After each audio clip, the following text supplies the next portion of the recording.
Okay, so hello and welcome everyone to tonight's event. My name is Jennifer Junkemeyer-Kahn. My pronouns are she, her, hers, and I'm the Outreach and Public Engagement Coordinator at Stamps Gallery, which is part of the Penny W. Stamps School of Art and Design at the University of Michigan.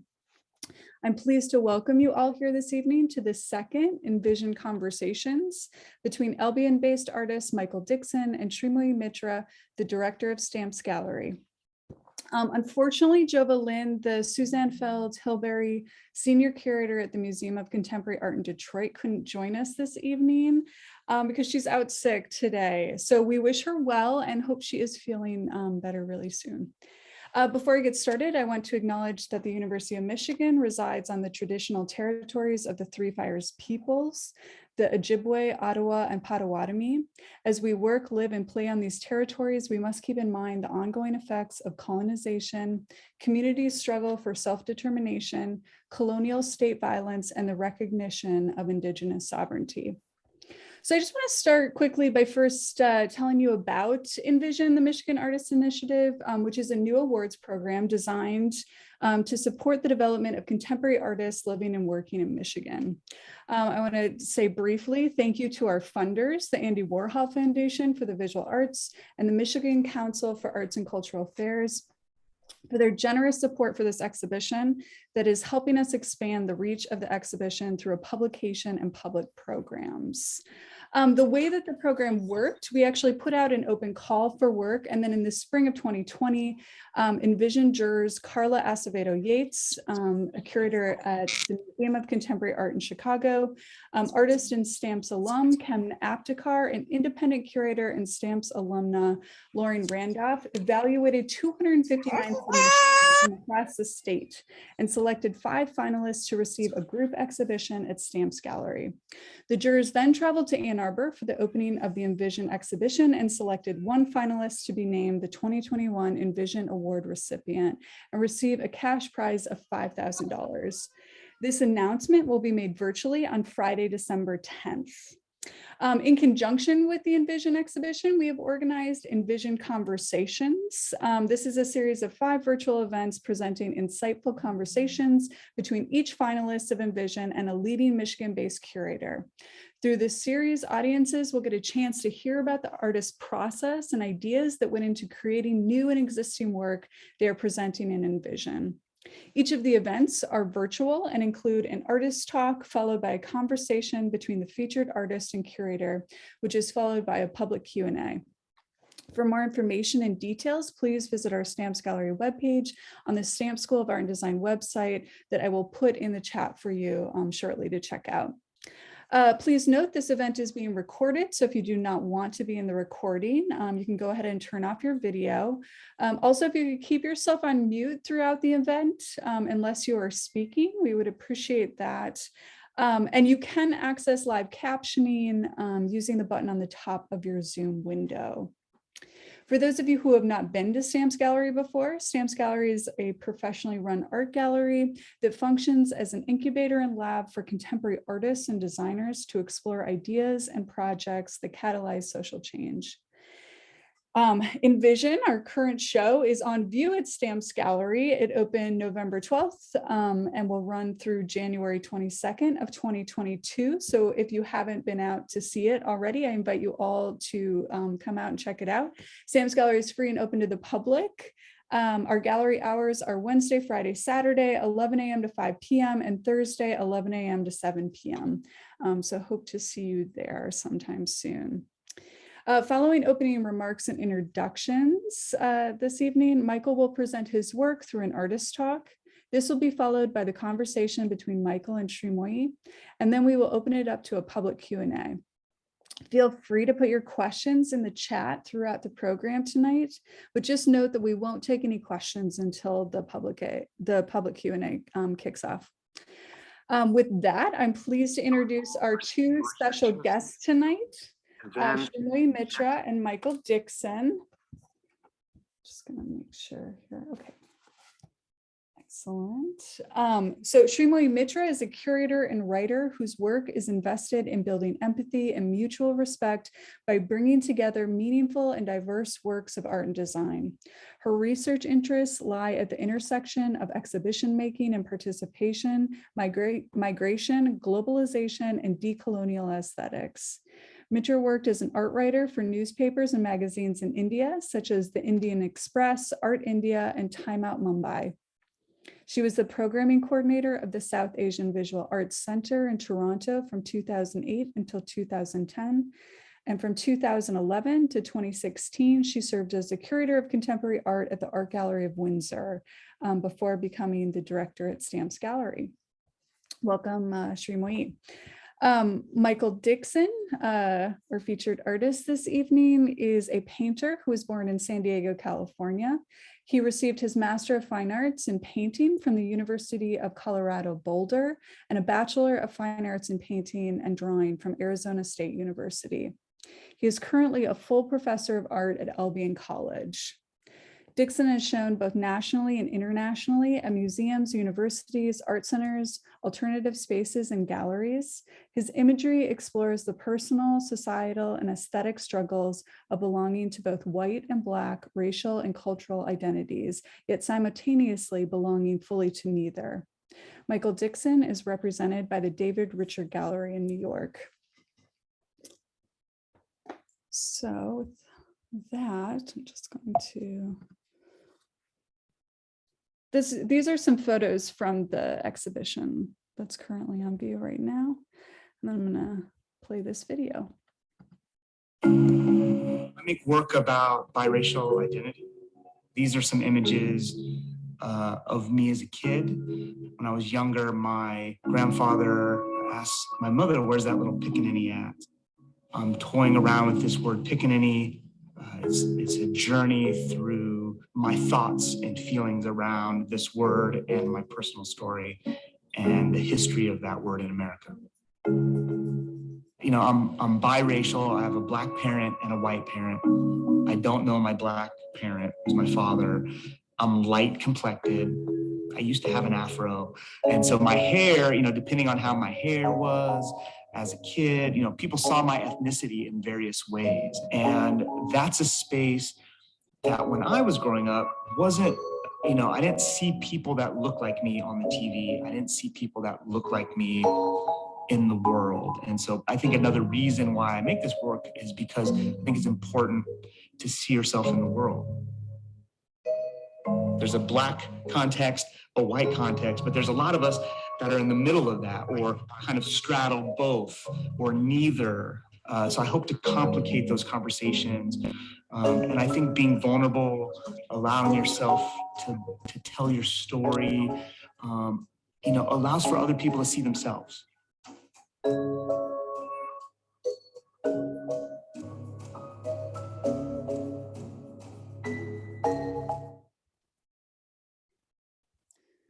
Okay, so I will turn it over to Michael.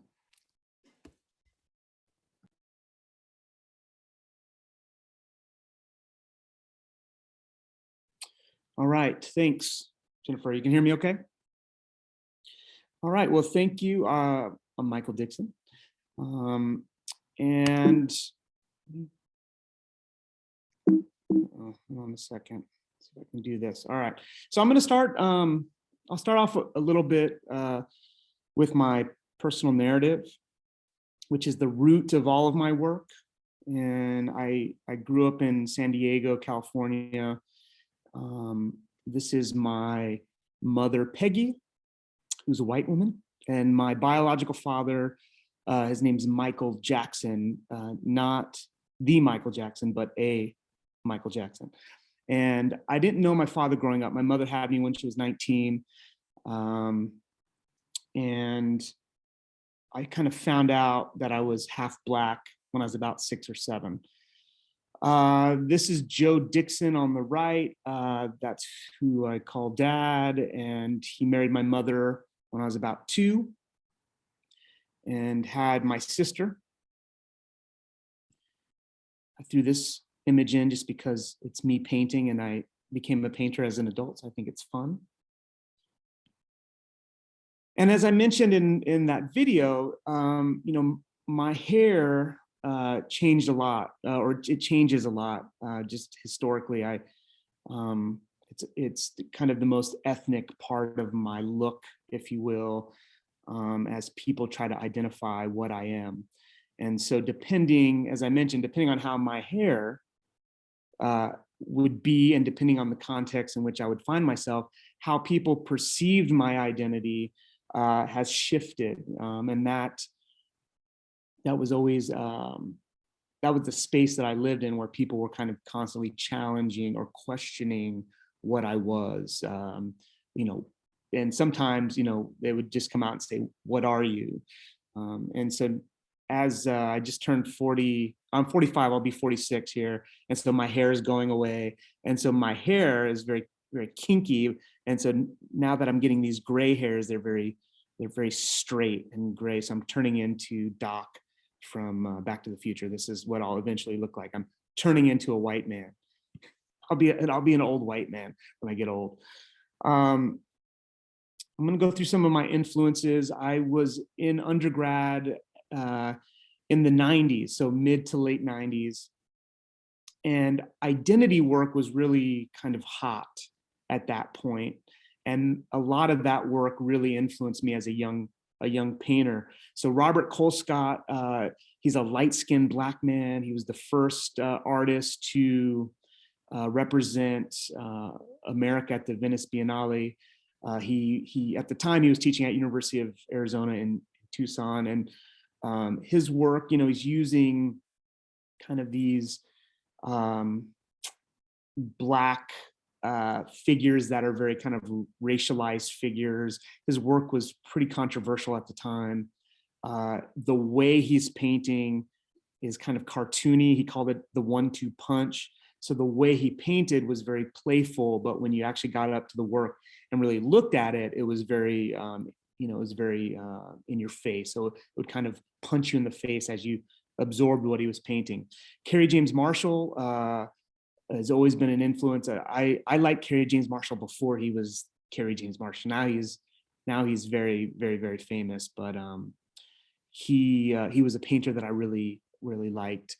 He's literally making his figures Black. He's referencing Ralph Ellison's Invisible Man. So he's talking about the Black experience, the Black body. So he was someone I really responded to as a young painter. Michael Ray Charles, another controversial painter in the 90s. He was making this work, again, that dealt with this Sambo imagery. He was really kind of talking about American history and Black bodies and advertising, and a lot of advertising around sports and athletics and things like this. But he was a controversial artist at the time. And then Beverly Mckeever was an undergraduate professor of mine. She was the only Black faculty member at Arizona State. I was the only Black student in the art department. And so I gravitated towards her as an undergrad and begged her to be my friend. So now we're like family, and she's a huge influence. She's one of the reasons why I'm here today. So, and those are some of my main influences. I'll talk about process a little bit in my work, and a lot of my work comes from a very particular source, which is a performance. All of my work starts off as a performance of some sort, and that's a performance that is in my studio or it's out in the world. And then I take lots of photos of these performances, and then I make my paintings from those images. So the paintings go, the paintings are generated from an act, a bodily act, and then kind of filtered through the camera.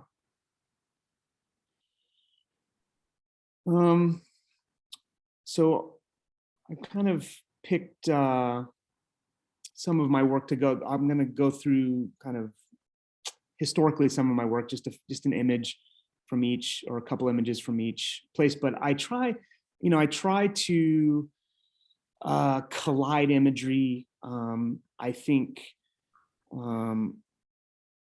when, like I said, my influences, I was always interested in kind of restricted imagery or imagery that was challenging. I like that the tension the viewer has with controversial imagery. This is a body of work that I collaborated with a friend of mine. Her name's Onye Ezuzu. She's also biracial. And I think while there's this kind of interest in kind of forbidden or kind of tension in imagery, or imagery that's gonna smack you in the face, if you will, I think I'm always kind of trying to portray what does it look like and feel like to live in that biracial space. That's kind of, again, where that's really what I'm trying to get at in my work, is what does that space look like when you're not quite Black enough, not quite white enough, and that's really what I'm always trying to capture. Onye is biracial. Her father's African, her mother is American and white. And so Onye was playing around with this Sambo imagery, and I also was playing around with Sambo imagery in my work. And so we did this collaboration where she came to Arizona, where I was living at the time. She did this performance with her body painted up in the colors of Sambo. And I took pictures from that and made these paintings, to which point we exhibited together many times, and where I would have the paintings, she would actually come perform with the paintings around her, and it was a great collaboration. My partner, Dr. Stacy Levin, is always telling me not everyone knows who Sambo is, and so I included this slide. And so Sambo is a ubiquitous image of a Black body. It's Mickey Mouse is derived from Sambo. This is a racist image of a Black person. It's an American tradition. It was used to kind of demean and humiliate Black people. There was kids' books, kids' toys. There's a restaurant in here, all kinds of advertising. This stuff was everywhere. And so Sambo is supposed to represent the happy slave Negro, this idea in the minds of white Americans that Black people were happy on the plantation. And so that's kind of where this Sambo imagery comes from, is it's this happy, jolly, childlike Negro body, but it's racist, and it's but ubiquitous in America. This is I showed this. This is a legua. This is an African, Afro-Caribbean deity. So this image of Onye, she was channeling the colors of Sambo, but also a legua has those same colors. And a legua comes from an African tradition. Sambo comes from an American tradition. A legua is the keeper of the crossroads. So all of this becomes a metaphor for being biracial and in the crossroads of race. So that's where that imagery was coming from. This was a body of work I did. I decided I was going to try to find my biological father.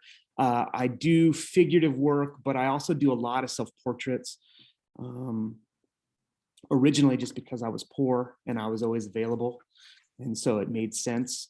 But this, I had decided to find my biological father, or I at least like the idea of trying to find my biological father. And I started this work at a residency, a place called the Ragdale Foundation. It's just north of Chicago. And so I was checking in with myself about how I felt about this person, realizing that once I found him, or if I found him, I would be a different person on the other end of that journey. And so I did 20 images of thinking about where I was with this person that I've never met. I ended up not searching for him because I chickened out. So that's still on my plate. That's still on my to-do list. This is another group of paintings called My Black Flesh and White Flesh Don't Get Along. Another group of self-portraits. Nick Cave is a Chicago-based artist that owns this painting now. And so, and again, this is me trying to capture what being in that space feels like or looks like. And then the titles are very important too. So this title, I Know You're a Hurt African-American Buffalo Soldier in Disney World. I had a former friend, or person I thought was a friend, tell me this in an email, which was not a good email, but I took this rant of his in his email and I used it as a title. So, and then this is a group of a series of portraits I did. I lived in Turkey for the summer of 2011, and all over the Middle East, there's Black people because the Ottoman Empire had a slave trade, and so there's biracial Black people all over Turkey, all over the Middle East. And so I went to Turkey and I interviewed people about how they perceive their identity and how their identities are perceived. So how they see themselves and how their identities are reflected back at them. And I painted 20 portraits. I typically work I try to do at least 20 paintings. And again, I think and I usually work in bodies of work or thoughts. I think all of these things are, again, trying to get at the same thing. What does it feel like and look like to be biracial? This is called Mike Brown's Body. This was a series of paintings I did in response to the police shootings that were happening, that were on the news every night. I was at a residency. I don't remember. I was at a residency and I was actually on sabbatical in New York. I had won this award called the Sharp Relentless Studio Program. So I lived in New York for the year and I had this studio, and I actually wasn't intending to make work about this. It just kind of came out. It was just kind of in me and it came out. And so, again, I'm thinking about Blackness. I'm thinking about, Blackness in America, the value of Black bodies in America. And so I made that, this imagery about that. Those performances I was doing in a diaper ended up becoming a part of this body of work.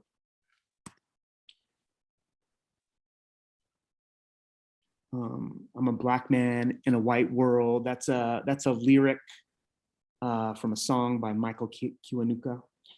So I'll often get titles and things from things I'm reading, things I'm listening to. So these are all part of that same series, self-portraits. And then this is the work that's in the show currently. It's called Pickaninny 1976. This is images that I did of me as a kid, as you heard in the video. And this is a story that my mother relayed to me.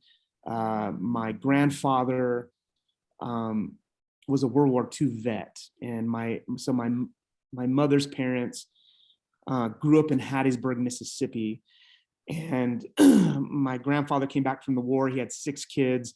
He was an alcoholic, PTSD, and so he was not a functioning human. So he moved back to Mississippi so that my grandmother could get on welfare. So I didn't actually grow up with my grandfather.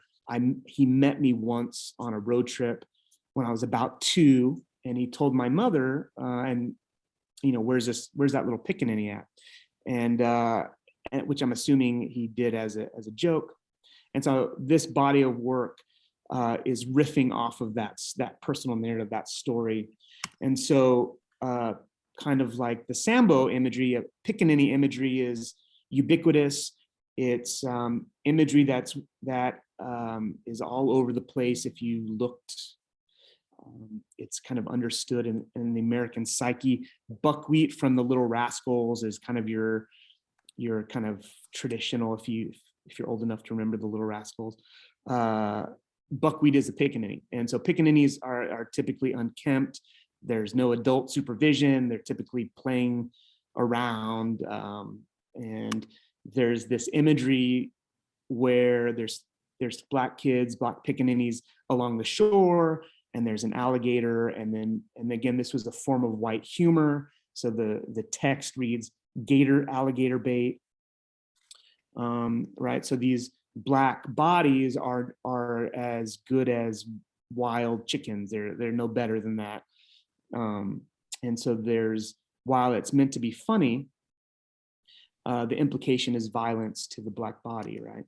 And so this imagery is all over the place. It's on postcards, it's in advertising. It's this image on the bottom right actually shows it's an illustration of an actual little Black baby being tied up, and the hunter is killing the alligator. So half of my research said this happened. This was an actual thing that happened. The other half of my research says there's not enough evidence that it really happened. And whether it's real or not, I think when I think about this imagery, George Stinney Jr. was the youngest person to be executed in America. He was 14. Emmett Till, 14, lynched. Tamir Rice, more recent, shot by a policeman who was 12, right? So for me, there's a through line in this imagery that allows for violence to Black kids to be funny, to actually harming children, Black children specifically. So in these paintings, my mother gave me a box of old photos that she was getting rid of. And so again, this imagery started at an artist residency, where I just kind of brought these photos with me, not sure what I was going to do with them. And so then this kind of came out. And so I've taken these images of me as a kid and lovingly placed an alligator into the imagery, becoming the pickaninny, right? And so there's a conversation with history. There's a conversation with my personal narrative. All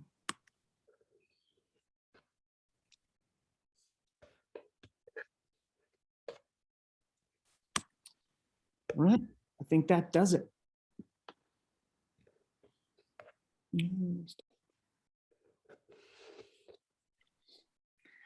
Thank you so much, Michael.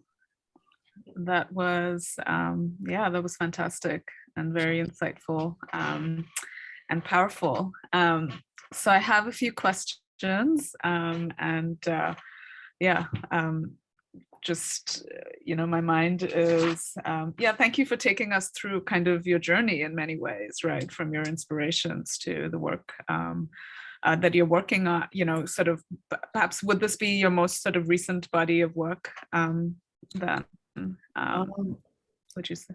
Yeah, it is. That's complete. I'm working on some images of my mother currently that will become another body of work. So this Pickaninny 1976, I'm actually conceptualizing this as a trio or a suite of ideas. So this Pickaninny 1976 is the first of kind of a 3-part miniseries. And this second part of the miniseries is called Miscegenation Nation, and it's my mother. It's images of my mother, and I haven't really painted my mother very much, and so I was born, maybe 6, 7, 8 years after Loving versus Virginia, which made marriage between a Black and a white person legal in America, and so my mother was this single white woman with this Black child, and so I'm interested in her, I haven't really talked to her about this. So I'm interested in her experience. So the series will be images of my mother. And I want to interview, it'll probably be portraits of other people that are in mixed race couples, talking to them about their experience. So there'll be an audio component with the paintings, and that'll be kind of part 2. So that's kind of what I'm working on right now. Okay, wow. Yeah, sounds incredible. as you were talking about Pickaninny 1976, the sort of current series of paintings, and you showed us images, of Pickaninny in our sort of in the kind of the visual culture, right? The material culture that is, part of the that is in many ways sort of deeply embedded and entrenched in our contemporary, in the present, right, in our contemporary culture today.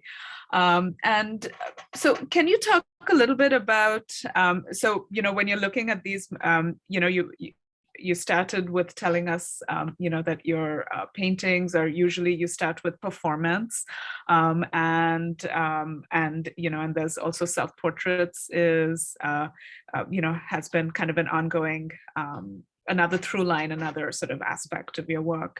Whereas this body of work is quite different, right? It was sort of this box of photographs that, paired with sort of this research and, on Pickaninny and what it sort of represents and symbolizes.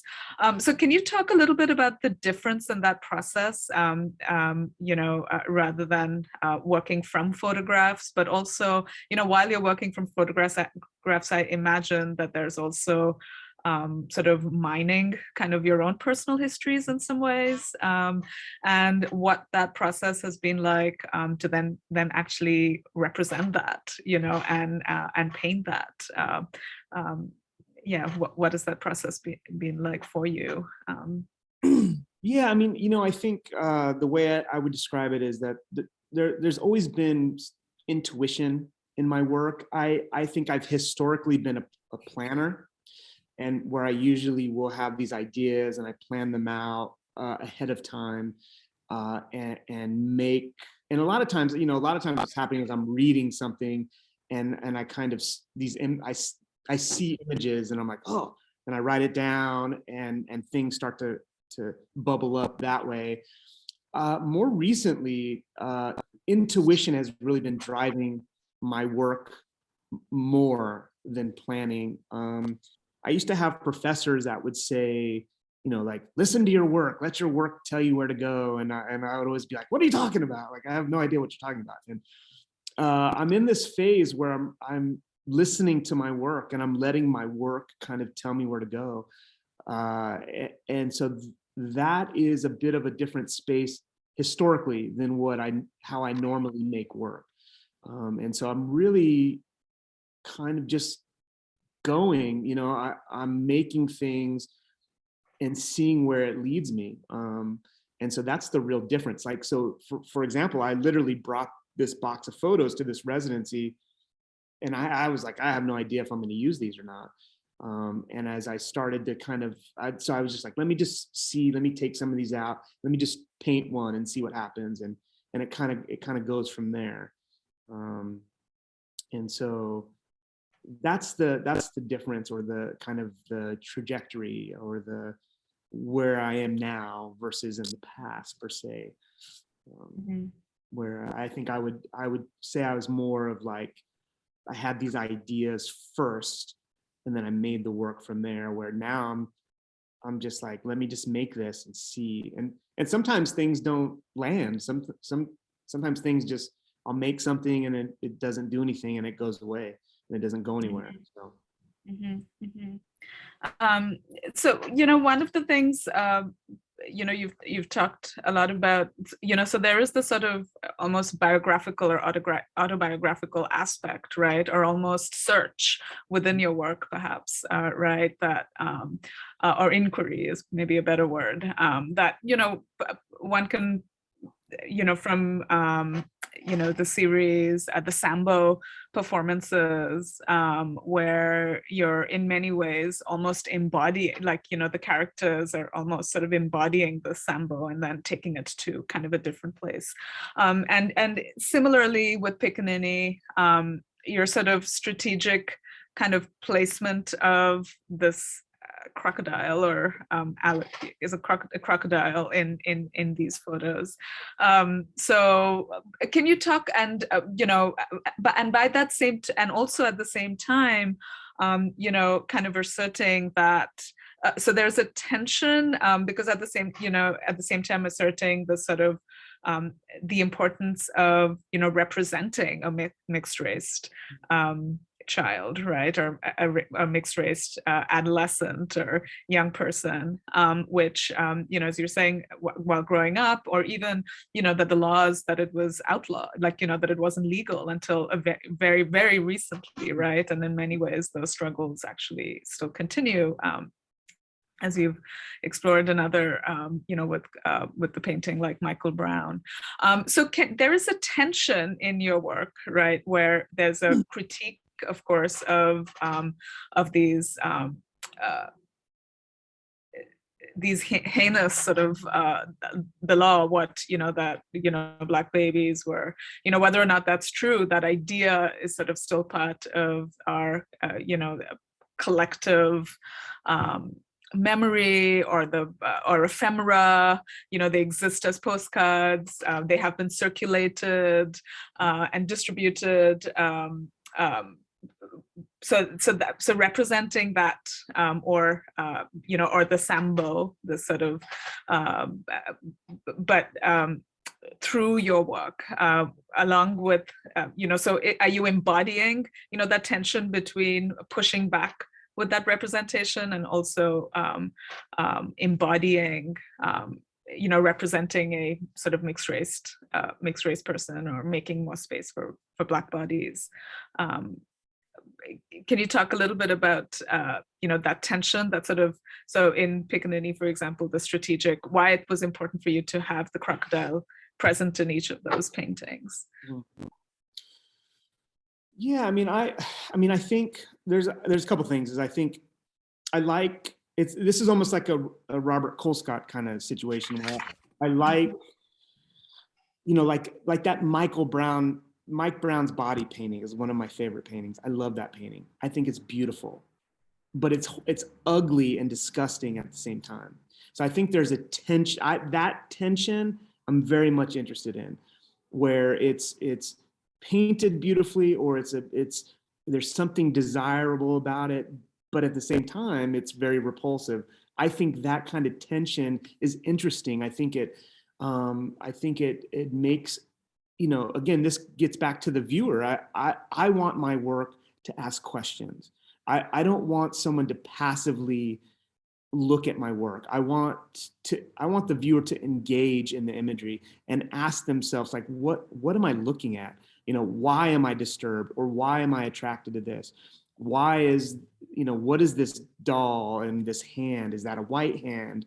Is that doll, is it being lynched? Like it looks like it's being lynched, but it's just being held. Like, and so to me, those questions, if my work is asking questions of the viewer, then the artwork is doing its job.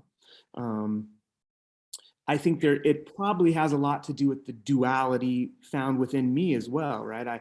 I think I have tension in me as just a human walking in the world, so that is also reflected in my work. I think it's a part of my history. The Sambo imagery is a part of African American history. I have a Black father. I'm exploring my Blackness. I'm mining that history. So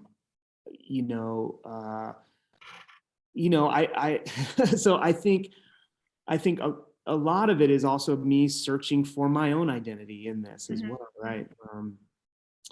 Can you talk, so a couple of things, can you talk a little bit about masculinity and the representation of there seems to me that there's also, that's another aspect of these paintings that really strikes. Of course, with the Michael Brown, and there is on one hand the sort of obviously deliberate infantilize, the sort of infantilizing kind of a grown, a grown man, right? Yeah. So that, that particular body of work was really, again, it was my response to police, brutality and murder. And so there's, well, I didn't grow up in a Black family. I grew up in a white family, but I'm keenly aware of my, being around police and not being white or not being perceived as white or being perceived as white. I've had both experiences. But again, for me, that's hearkening back to this idea of, hey, boy, stay in your place, boy, right? There's a deliberate historical emasculation of black maleness that I am definitely thinking about. I think through the justice system and police in particular,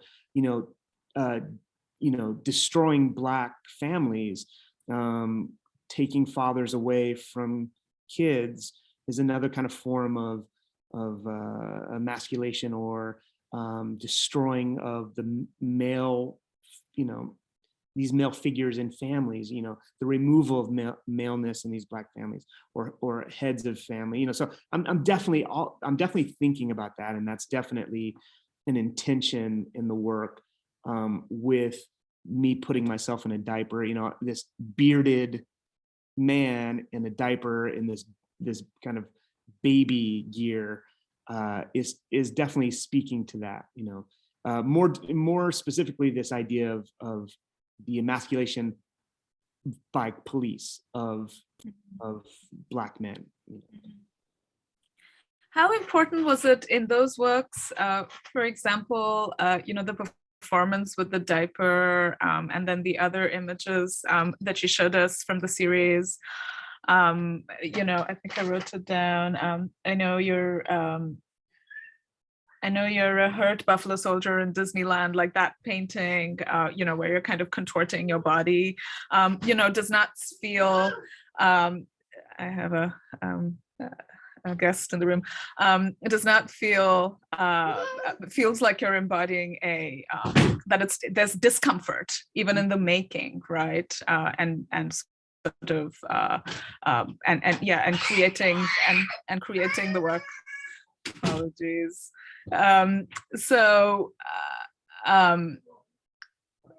How important is that process in sort of, for you sort of embodying that sort of discomfort? Because also as a viewer, I think it's uncomfortable, right? Including these paintings of, from Pickaninny and, they're sort of, but I think in a very different way, these family portraits with, there's maybe a different type of, discomfort, but it seems that's an important part of your. Yeah, and I'm glad, it makes me happy that you're picking up on that, because what I would say is that I am uncomfortable always. I'm not, I am, the umbrella of my work is really about fitting in or not fitting in. And so I never fit in, right? I'm the constant kind of outsider. For whatever reason, not Black enough, not white enough, right? We live in a culture, or an American culture in particular, where check this box or that box, right? And it only takes so much of people asking you, what are you, right, to understand you don't really belong. And so that is a persistent part of my existence, is being uncomfortable. And so I'm definitely talking about that in the work, for sure. And that is part of my experience of being biracial. Racism has, white racism has told me you're not white enough. And, because I grew up in a white family. So culturally, even though I self-identify as Black, culturally I'm white, so I don't feel Black enough, right? I don't, and so that is the tension within me, that I try to embody in that imagery, for sure. Well, it's powerful. There's I think that there's sort of a vulnerability in the work that makes it very poignant and brave. So Congratulations on that. So I have just sort of one last question on the sort of idea of discomfort is, in this show, you really actually expanded sort of this investigation inquiry or this sort of discomfort within your own practice in a way, as you, or I don't know if it was discomfort or comfortable moving into sculpture, and that too, a very large, a very large piece. So can you tell us a little bit about what prompted you, your inspiration to move into sculpture and sort of from imagining from that, and you talked about following your gut, your intuition, and if that's what it was. Can you tell us a little bit about the sculpture? And for the audience, that is sort of the first slide, that was that we started with. It is, maybe I should let you describe it a little bit, tell us a little. It's an alligator head that I can lay in. I'm about 6 feet tall, so I can lay in its mouth comfortably. When I was thinking about this work, I always envisioned it with this piece of sculpture and the video pieces. So that was my ideal for this show. And so, I don't know if you remember when you were like, there was, you were like, oh, we want you to make a new piece for the show. And I was like, I know what I'm making, and so this opportunity actually, this exhibition gave me the opportunity to actually kind of bring that to fruition. I probably would have, you saw how big it was. I probably wouldn't have made it until I had an opportunity to make it. And so this actually gave me the opportunity to make it. And so I kind of, like I said, I think from the beginning, I dreamt of this exhibition with that piece of sculpture, a piece of sculpture, not that particular piece of sculpture, but a sculptural element with some video elements in as well. So it was intuition for sure. It was my imagination. It was what I dreamt of this show being. So you just gave me the opportunity to do it. So sculpture. That sculpture was challenging. I have nothing but respect for sculptors. It took me months and months and months, and I was definitely out of my comfort zone for sure. So, but she's not on the call, but I had a friend of mine, Jill Mason, who works at my school. She's an artist, but she's the librarian, one of the librarians at our school, and she's a printmaker and an installation artist also. But she helped me out with some of the details in terms of how to make some of this stuff. So I had help, so which I appreciate. That's great. Thank you so much, Michael. I think we should open it up to the audience. We have 10 minutes. If there are questions, please put them in the chat. I can maybe start. I have a question that I can start with, maybe, as people are thinking about their questions. And Michael, you started talking a little bit about this, a little bit about sort of audience and who some of your work is for, who the audience or who your intended audience is for the work. And I know, we've kind of had some discussions, all of us at the gallery with you about audience, but just wondering if you could talk a little bit about that. Yeah, I mean, that's an interesting question. I definitely have audience in mind, or an audience in mind. I think my work is really for, I'm interested in people who are biracial seeing themselves in the world. So that's one audience in particular. And I think the other audience are people, maybe particularly white people, who are not engaged in anti-racist work. I think, I think it's interesting, because I have a gallery in New York. And so, I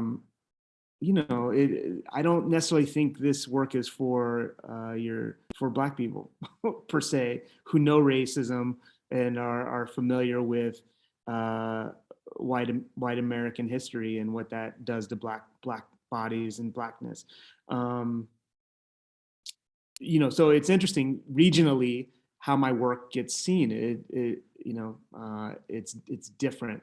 I had a show in New York, and there was a kind of a middle-aged Black couple that came in. They're like, "Who's the artist?" Then they looked at me, "Oh, you're the artist?" Oh, and they like walked out of the gallery all upset. And so I don't think, it's not necessarily for everyone, and I'm okay with that. I think I have the right.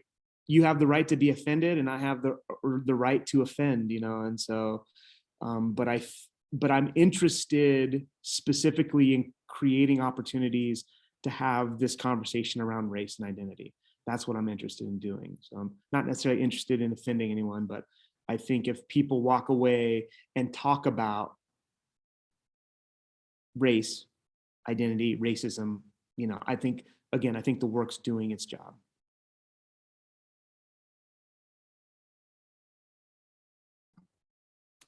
I have another question. I can keep going. What about, you haven't really talked about scale in your work. How do you think about scale with the paintings, and also with the content? And does the content of the painting sort of affect scale? Because you really showed us, at least, most of the paintings that are at the gallery are, I think, similar size, but in your presentation, you showed us really different sizes. Yeah, so just wondering a little bit about scale. Yeah, a lot of that has to do with my space, my studio space. Bigger space, bigger work. Smaller space, smaller work. I think I'm comfortable with that. I think I'm comfortable larger than life size. I think is where I tend to gravitate towards, like that. That's my sweet spot. So, big work is tough because you got to ship it and store it. And Nick Cave was like, paint bigger, and so yeah, I think larger than life. That's my comfort zone. But depending on, I sometimes I haven't always had big studios, so the work gets smaller. I don't necessarily enjoy painting small. I think it's tougher. So yeah, so I paint as big as I can, depending on my space.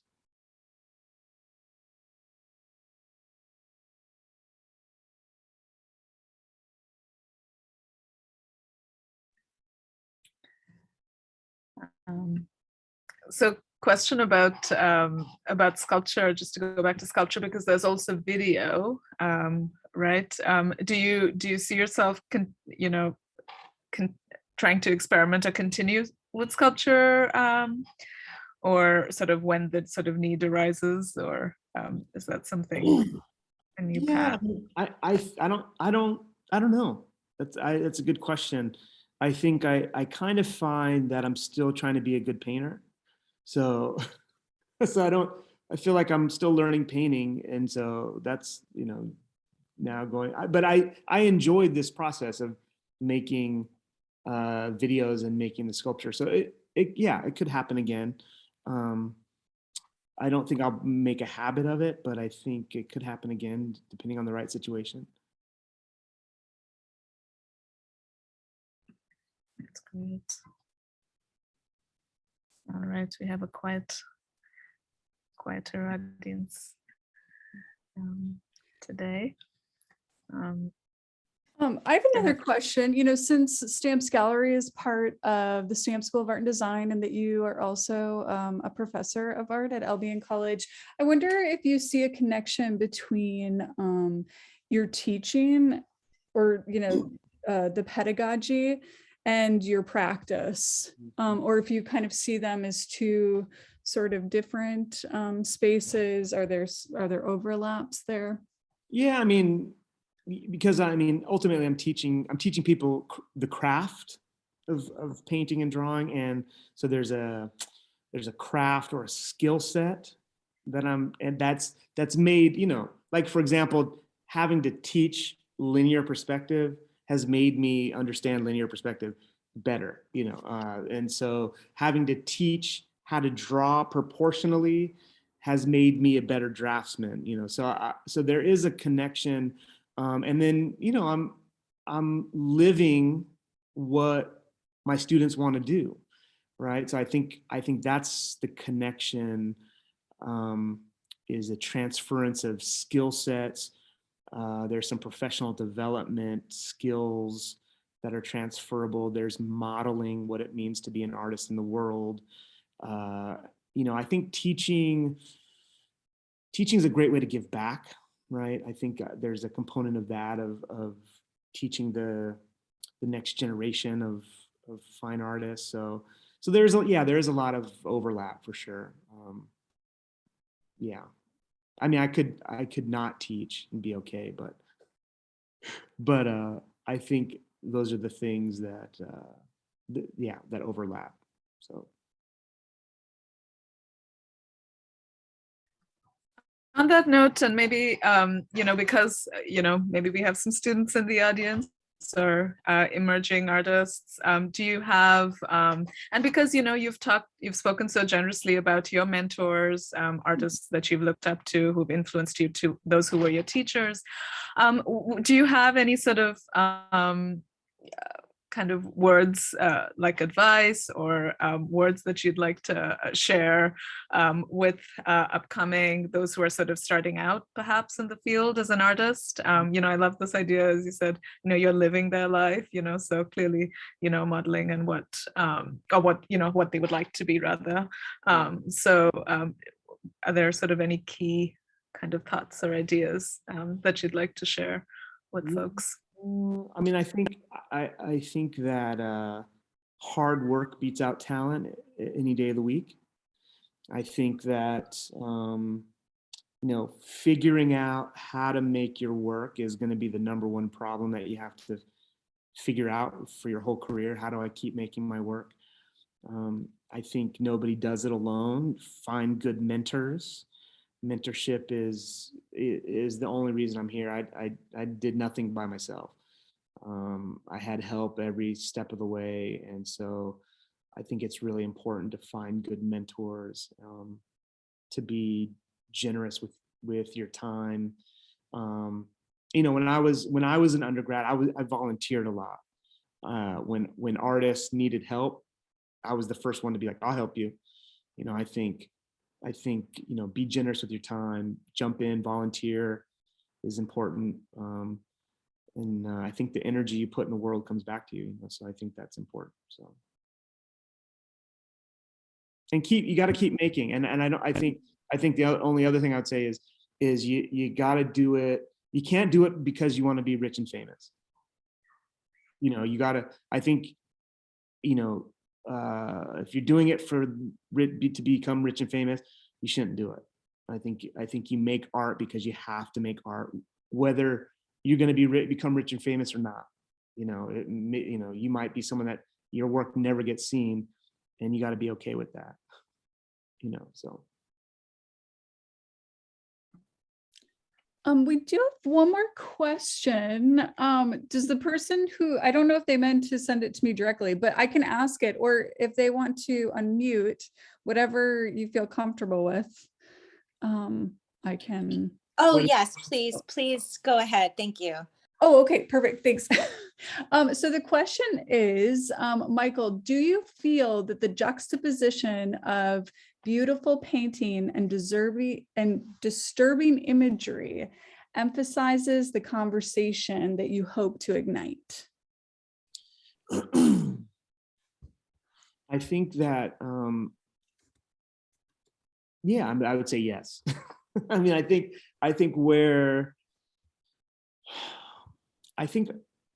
there, if I would want someone to have a reaction, you know, and I think the reaction could be positive or negative, but I think having a reaction is important. So I think if, you know, I think if it's giving you a reaction, then that's good. That means the work is doing something.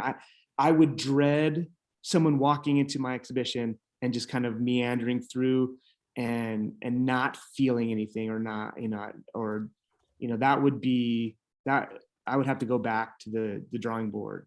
That would be an unsuccessful exhibition, I think. So I think imagery is powerful.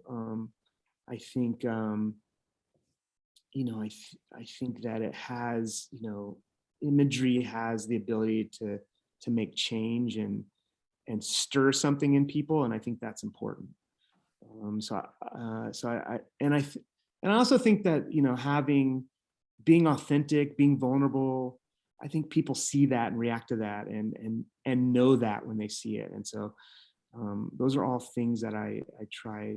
You know, I don't intentionally necessarily go after the shocking image. I think there is an authentic inquiry there. It's not, I try not to be gratuitous.